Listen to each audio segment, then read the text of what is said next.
അസ്സലാമു അലൈക്കും. ഞാൻ ഇന്ന് നിങ്ങളെ പരിചയപ്പെടുത്താൻ പോകുന്നത് ചിരട്ടപ്പുട്ടാണ്. ചിരട്ടപ്പുട്ട് എല്ലാവരും കണ്ടിട്ടുണ്ടാവും. പക്ഷെ പ്രവാസികൾക്ക് പുട്ടുണ്ടാക്കാൻ വളരെ പ്രയാസം തോന്നുന്ന ഒരു സംഗതിയാണ്. എന്നാൽ വളരെ എളുപ്പത്തിൽ നമുക്ക് ചിരട്ടപ്പുട്ട് എന്ന ഒരു രുചികരമായിരിക്കുന്ന ഒരു വിഭവം നമുക്ക് ഉണ്ടാക്കാം. അതിന് സാധാരണ ചിരട്ട എടുക്കുക. എന്നിട്ട് നമ്മൾ പുട്ടുപൊടി, അത് അരിയുടേതായാലും ഗോതമ്പത്തിന്റെ ആയാലും ഏതായാലും കുഴപ്പമില്ല.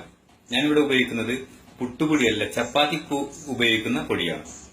അത് പുട്ട് ഇനി എടുത്തിട്ട് അത് ഞാൻ വെള്ളം കുറച്ചൊഴിച്ച് ശരിയാക്കി വെച്ചിട്ടുണ്ട്. കണ്ടില്ലേ? കുറച്ച് തേങ്ങ ചിരട്ടയിൽ ആദ്യം കുറച്ച് തേങ്ങ ഇടുന്നു.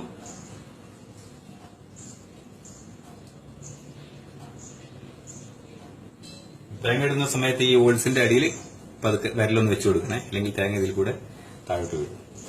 എന്നിട്ട് അതിലേക്ക് അല്പമായി ഞാൻ ശരിയാക്കി വെച്ച കുതിർത്തി വെച്ച ഗോതമ്പ് പൊടി പുട്ടിന് വേണ്ടിയിട്ട് ഇതിൽ നിറക്കുന്നു. ഇത് പ്രവാസികൾക്ക് വേണ്ടിയാണ്. ഇതിന്റെ മുന്നേ പല വീഡിയോസും നമ്മൾ കണ്ടു കുബൂസിനെതിരായിട്ട്. ഞാൻ കുബൂസിന് അനുകൂലമായിട്ട് ഒരു പോസ്റ്റ് ഇട്ടിരുന്നു. പക്ഷെ അത് പലരും തെറ്റിദ്ധരിച്ചു ഞാൻ കുബൂസിന് എതിരായിട്ട് ഇട്ടതാണ്. പക്ഷെ ഞാൻ അങ്ങനല്ല ചെയ്തത്, കുബൂസിന് അനുകൂലമായിട്ടാണ് ചെയ്തത്. അപ്പോ അതിൽ നിന്ന് വ്യത്യസ്തമായിരിക്കുന്ന ഒരു വിഭവം, കുബൂസ് നിന്നും അടുത്തവർക്ക് വളരെ പെട്ടെന്ന് തയ്യാറാക്കാൻ പറ്റുന്ന ഒരു വിഭവമാണ്. ഇതാ ചിരട്ടയിൽ ഫുള്ളായിട്ട് ഞാൻ ഈ പൊടി, കുതിർത്ത് വെച്ച പൊടി, എന്നിട്ട് അതിന്റെ മുകളിൽ തേങ്ങ വീണ്ടും സാധാരണ നമ്മൾ വീട്ടിൽ തയ്യാറാക്കുന്നത് പോലെ തന്നെ പുട്ട് തേങ്ങ ഇതിന്റെ മുകളിൽ വിതറി കൊടുക്കും. പ്രവാസികൾക്ക് വളരെ പെട്ടെന്ന് ഉണ്ടാക്കാൻ പറ്റുന്ന ഒരു ഐറ്റാണ്. ജോലി തിരക്ക് കാരണം രാവിലെ എണീറ്റ് പെട്ടെന്ന് പോകേണ്ടി വരും. പിന്നെ കുറച്ച് മടിയും ഉണ്ടാവും. അപ്പൊ അത് ഒഴിവാക്കാൻ വേണ്ടിയിട്ട് വളരെ പെട്ടെന്ന് ഉണ്ടാകും. ഇതിനെ ഇനി ഇത് നമ്മൾ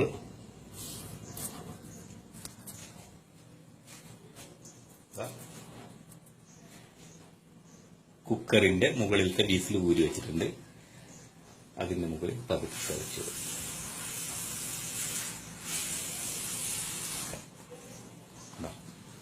അപ്പൊ ഇത് കുക്കറിൽ ശരിക്കും നിൽക്കില്ല, ചെരിഞ്ഞ് നിൽക്കുകയുള്ളൂ.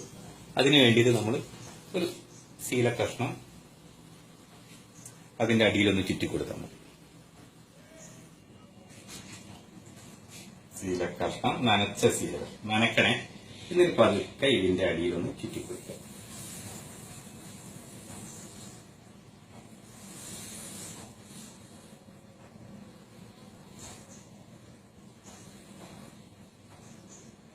ഉണ്ടല്ലേ?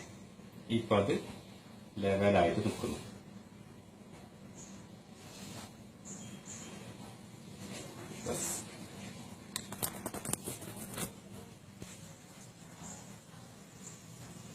ഒരു 5 മിനിറ്റ് നമുക്ക് വെയിറ്റ് ചെയ്യാം.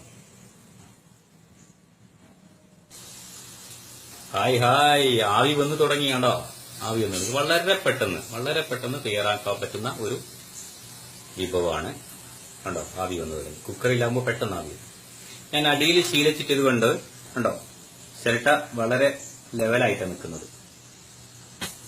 ഇല്ലേ?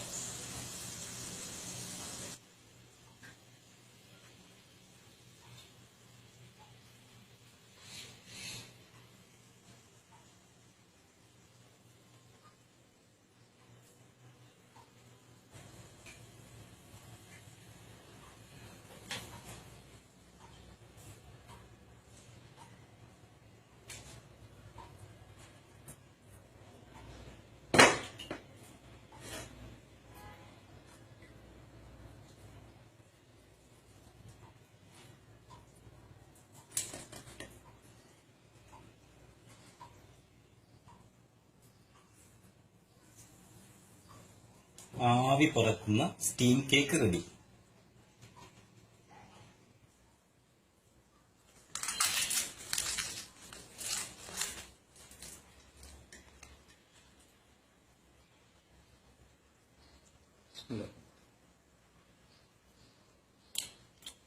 സൂപ്പർ.